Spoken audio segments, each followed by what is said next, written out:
Welcome to the C-Level Strategy Series with Jon Arnold. This series delves deeply into the issues business owners and leaders face each day as they operate their businesses in a post-pandemic world.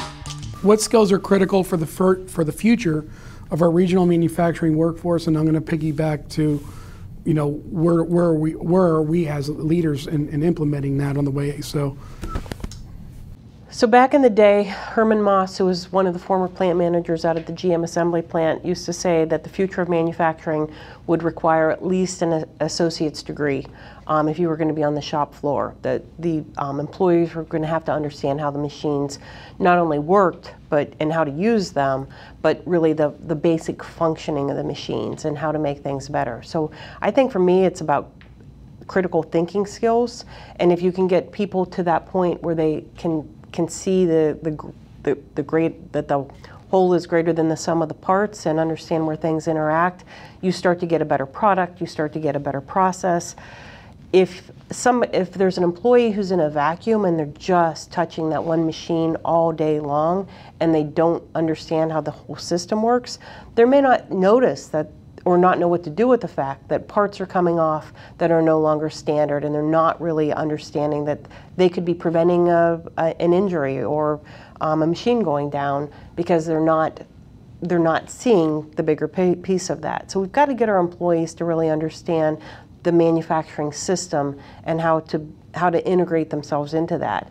And on the flip side of that, one of our board members says all the time, innovation happens on the manufacturing floor. That's where things change. And if we want to make our local companies more competitive, we want to get new products, we want those businesses to thrive, those employees have to feel empowered to really go about and make changes that they see can be made.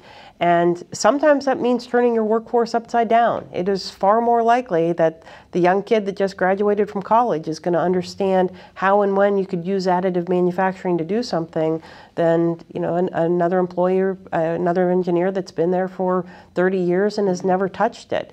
And if you really want to engage young people and get them into the game, you're going to have to trust their gut and give them a little bit of leeway to run with some projects and take their suggestions, at least listen to them seriously. I think that's really empowering when you bring your boss an idea of how to do something better and you let the young kid run with it. So to answer to that question, summarize, I would say you would say teach and accept critical thinking on both the younger and the older mentor, mentee.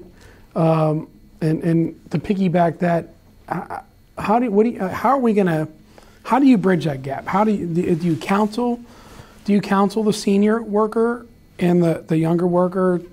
How do you set up that relationship to do that?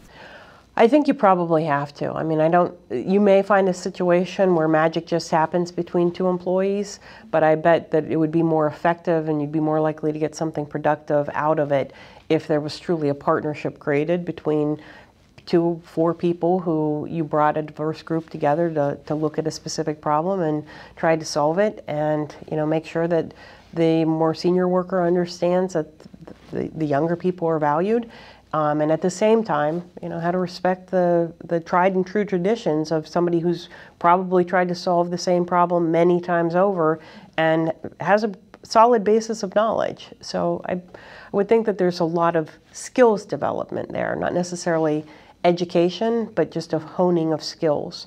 But I think partnering people up and giving them an opportunity to work on a project would be a great start. I'm going to spin a third question off that to you. Have you seen in your experience, and I know you have a lot of it, and that question is, have you seen it backfire, and have you seen that synergy come together? I can think of a situation where it backfired for unfortunate reasons. It weren't necessarily, a partnership wasn't created, but younger team members were working with older team members, both of whom had additive manufacturing experience.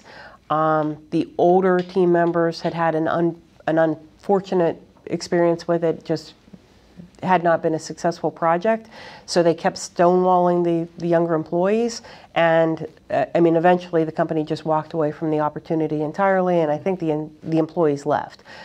If something had intervened in that process and allowed a more open, accepting conversation to happen, maybe at least it wouldn't have been such a broken system.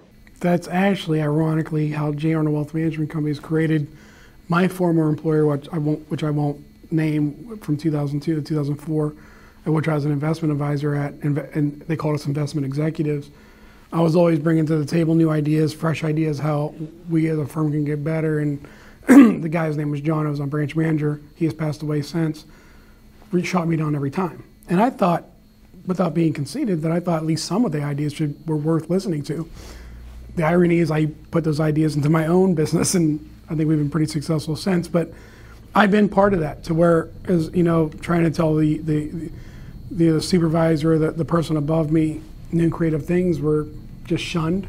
And they took it as a threat versus a synergy, and the rest is history. So I appreciate you saying that. And you've led me to remember a story I've heard about Turning Technologies, our largest graduate that developed the handheld audience response systems.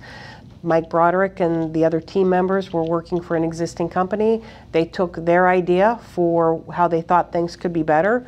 It wasn't how they did things, as you noted earlier. It just wasn't how things were done. And so their idea was shot down. And during the 2007 recession, they created a startup that became wildly successful and did great things because their ideas were shot down internally. And as they say, they laughed all the way to the bank. Yeah. Literally. Thanks for watching the video. Be sure to like, subscribe, and hit that little bell for notifications. And also make sure to connect with us on Twitter, Facebook, and LinkedIn. For all of your business news, visit businessjournaldaily.com. For all of your arts and entertainment news, go to afterhoursyoungstown.com.